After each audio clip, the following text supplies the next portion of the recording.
Now then, it's time for perspective on the programme. And imagine that art has been a target in your country. Art looted, art destroyed, art smashed to bits. That's the situation in Iraq as the Islamic State group took control of parts of the country. Even before, though, under Saddam Hussein, some museums and archaeological sites had been targeted. As ever, though, throughout the destructions, others, and of course artists themselves, fought against the vandalism, saving works, and now in slightly stabler times, creating new ones to ensure art once again thrives in the country. As part of those efforts, the Institute of Islamic Culture here in Paris has created Baghdad Mon Amour, or Baghdad My Love, to show off Iraqi creations in a positive light. I'm delighted to say that curator Morad Montazami is with me here on set to talk about it. Thanks very much for coming in and talking to us. Let's talk about the situation in Iraq, first of all. I mean, how much art was destroyed and how much has been saved? Is it possible to ever know the answer to that question?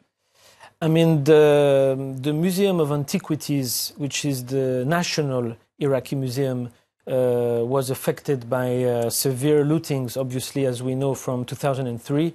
A few hours right after, the fall of Baghdad, let's say, and we talked at the time of more than 15,000 objects looted from the Museum of Antiquities.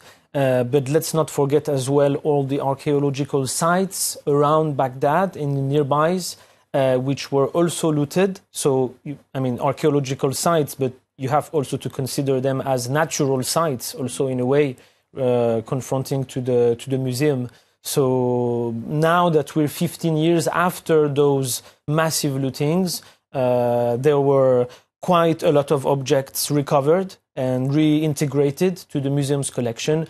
And nowadays, the Baghdad Museum is a museum that functions again, maybe not at its fullest, but it's a place that has been healed in a way. And what happened originally, man? How heartbreaking for you and other people like you was that to see happen? I mean, obviously, the heritage and the artifacts is the reflection of the people.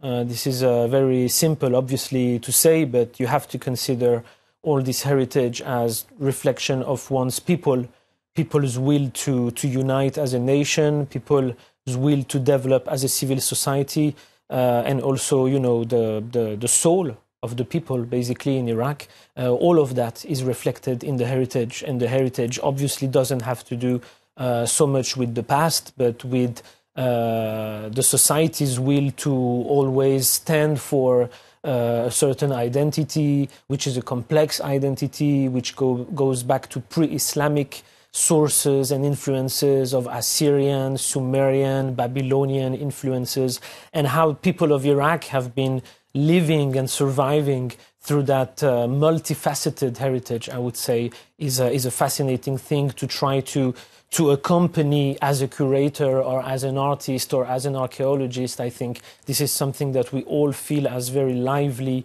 and very tangible. And presumably that rebirth that you mentioned as well, things starting to be put back in place in Iraq as well, that must be very heartwarming from the other point of view.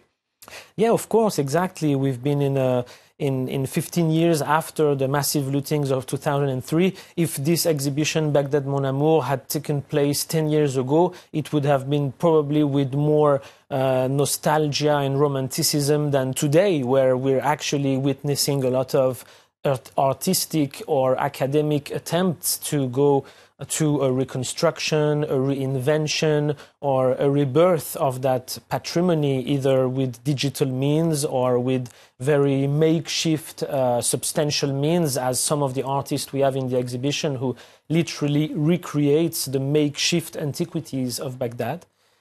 So that's a kind of collective mission, yeah. We've seen some of the images beginning to appear already of what the exhibition is, what you can see. Give us a bit of a flavour of it. So, of course, again, you will get artists who literally recreate those antiquities as if there were archaeologists of their own. But you will also get to see incredible documentary photographs from Latif Al-Ani, who was the pioneer photographer, witnessing and recording all the modern developments in Baghdad, let's say the golden age of Baghdad in the 50s and the 60s. And also a lot of art that reflect upon architecture, pre-Islamic and Islamic architecture. In a way, it's a lot of artists gathering energies and forces in order to recreate a sort of museum without walls, let's say, of Baghdad, and trying to imagine the future of Baghdad. And also we have a focus on Mosul in the exhibition to make a clear connection with what's going on now, with, you know, the recent destructions and lootings of ISIS in the Mosul Museum, but all in a spirit, again, of celebration and reinvention of that heritage. And why bring it to Paris? I mean, Paris, of course, is known for all sorts of other types of art, not least the Louvre Museum and the Musée d'Orsay and the Centre Pompidou, the Pompidou Centre. Is it about building bridges between different cultures a bit as well? Yeah, absolutely. I think even within different institutions, if you look at Centre Pompidou's program or l'Institut du Monde Arabe exhibition program, there's clearly a huge thirst and appeal for confronting with the Middle East and either the Arab or African ongoings with arts and politics.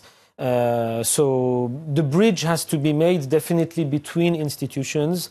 And, you know, the Iraqi diaspora in France, for example, has not been as visible as the Iraqi diaspora in London, for example, which is, you know, bigger and more visible. So it's very important also for Paris to take a stand with the different communities and diaspora from the recent war and migration crisis that we also have to face with art, with the artist, and with cultural production, yeah.